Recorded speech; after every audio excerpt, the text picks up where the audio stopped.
নমস্কাৰ সকলোকে সুপ্ৰভাত। আজি সকলোকে মোৰ ইউটিউব চেনেললৈ স্বাগতম জনাইছোঁ। আৰু বৰ্তমান আছোঁ মই ঘৰতে। আৰু মানুহে সদায়নো কিমান বিজনেছ ৰিলেটেড ব্লগ বা সদায়নো কিমান নলেজ ল'ব। চ' কেতিয়াবা মানে মানুহক অকণ এণ্টাৰটেইনমেণ্টটো লাগে। চ' মই সেইকাৰণে আজি ভাবিলোঁ অকণ এনেই মই ঘৰতে থাকি কিনো কৰোঁ, কি কথা চব আপোনালোকক দেখুৱাম আজি। মানে চব বস্তুতে নলেজ থাকেই, বাট মানে যিটো ডাইৰেক্ট নলেজ বুলি কয় সেইটো ডাইৰেক্ট নলেজ আজি ইমান এটা নাপাব, ইনডাইৰেক্ট নলেজ পাব। মানে কি আজি ভিডিঅ'টো এণ্টাৰটেইনমেণ্ট হ'ব। মই কিনো কৰি থাকোঁ ঘৰতে এনেই চব দেখুৱাই দিম আৰু ইফালে বেহাৰবাৰী চোৱাত ব্যস্ত পূৰা, আৰু ইফালে মাতাশ্ৰী লাগি আছে ঘৰৰ কামত, মানে কাপোৰ কানি ধোৱা কাম বহুত থাকে না, সেইকাৰণে চব এইবিলাক কৰি আছে। আৰু ৰ'দ বেয়া দি আছে গাইছ, চাওক বাবা ৰ'দ। মানে কি মোৰ মানে য'ত ত'ত নেট নেপাইছোঁ, এইকণ জেগা মোৰ মানে একদম ফেভাৰেট জেগা, পূৰা নেট পায়। আৰু এতিয়া মায়ে চিঞৰিলে চেম্পু এপেকেট লাগে বুলি, চ' লাইটটো জ্বলাই ধুনীয়াকৈ আমি, আৰু এয়া চাওকচোন আমাৰ ঘৰৰ মানে পূৰা ভগৱানৰ ফটো আৰু দেই। খাবলৈ আনি থৈছোঁ দুটা ভীমকল আৰু গাখীৰ, এয়া আৰু এইবিলাক আৰু মানে ইটাৰে মানে অকণ মাৰি আছোঁ আৰু জিম টাইপ। মানে জিমত যোৱাত গ'লেও বা নগ'লেও এনেকৈ দি ঘৰতে ইটাৰে মাৰি থকা হয়, কিবা এটা ধৰ বনি থাকে আৰু এইফালে পিছফালে থকা গছডাল দেখিছে নহয়, এইডাল 2 বছৰমান হ'ল অমিতা নলগা, আৰু এতিয়া দেখিছেনে সেয়া কলি পেলাইছে আৰু এইবাৰ লাগিব যেন পাইছোঁ। প্ৰথমলৈকে বতৰটো এনেকুৱা গৰম নহয়, ৰ'দ পূৰা দি আছিলে, বৰ্তমান নাইকিয়া হৈছে বাৰু। আৰু আমাৰ মানে কি ঘৰৰ চাৰিওফালে এইফালে মানে চব প্ৰাকৃতিক সৌন্দৰ্য মানে বাঁহ সেইবোৰ গছ আছে এনেকুৱা।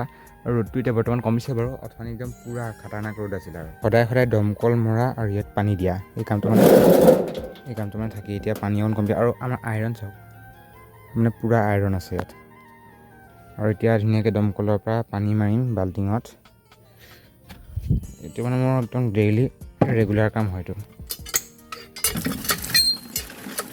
আৰু ইফালে এয়া কিতাপৰ অৱস্থা চাওক, এয়া ক্লাছ 10ৰ ইংলিছ কিতাপ বাহিৰত পেলাই থৈ দিছোঁ। এতিয়া মানে কিতাপৰ কাম, মানে কিতাপটো সদায় লাইফত নলেজটো লাগিবই, বাট এতিয়া বৰ্তমান এইখিনি মোৰ ইমান দৰকাৰ নাই। আৰু এইটো দেখিছেনে, এইটো হৈছে আমাৰ মানে যেতিয়া টাৰ্কি পুহিছিলোঁ, আপোনালোকেতো জানেই, আমাৰ আগৰ ভিডিঅ'বিলাক দেখিলে গম পাব। যেতিয়া আমি টাৰ্কি পুহিছিলোঁ সেই টাৰ্কিখিনি ৰাখিবলৈ মানে এইটো বাক্সা ইয়াত ৰাখিছিলোঁ, আৰু এতিয়া সেইটো কাম নাই। আৰু ইফালে এইটো কিন্তু ধুনীয়া এটা মানে চাইনা যদি চাবলৈ যায়, চাইনা যদি আমি চাওঁ, তাত মানে এনেকুৱা খালবিলাক যদি থাকে, বহুত ধুনীয়া এটা মানে হেৰি কৰে, কি কয় এইটো মানে বিউটি এটা মানে নিজেই সিহঁতে বনাই দিওঁতে।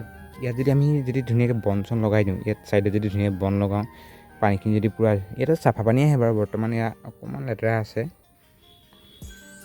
বাট লেতেৰা থাকিলেও মানে পূৰা তলি দেখি থাকি। চ' ইয়াত যদি আমি ধুনীয়াকৈ বন চন লগাই যদি ইয়াত ডিজাইন এটা কৰোঁ, কিমান মজা লাগিব চাওকচোন। সেইকাৰণতে মানে ঘৰখন কিন্তু আমাৰ লোকেশ্যনটো কিন্তু মজা লোকেশ্যন দেই। এইটো মানে বেলেগ ক'ব নাযাওঁ, বাট লোকেশ্যন মজা। এইফালে পূৰা প্ৰাকৃতিক পৰিৱেশ, আৰু এইফালে তাৰ কাষতে আছে নলা টাইপৰ, মানে চব পাব আৰু ইয়াতে। আমাৰ আহিব লগা দিনত যদি পইচা পাতি হয়, এইবোৰ অলপ ঠিক কৰিব লাগিব ধুনীয়াকৈ।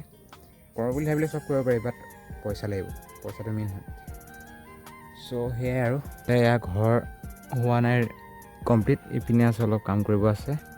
আৰু ইফালে ঘৰৰ ভিতৰত চাব ঘাঁহ গজি গৈছে, এইফালে ত্ৰিপাল মানে মাৰি থোৱা আছে, মানুহ সোমাব পৰা নাই, সেইকাৰণে পূৰা ঘাঁহ গজি গৈছে। মানে ত্ৰিপালটো নেমাৰিলে কি হয়, এই কাঠবিলাক মানে ঘূণে ধৰি লয়, সেইকাৰণে ত্ৰিপালটো মাৰি দিয়া হৈছে ইয়াত।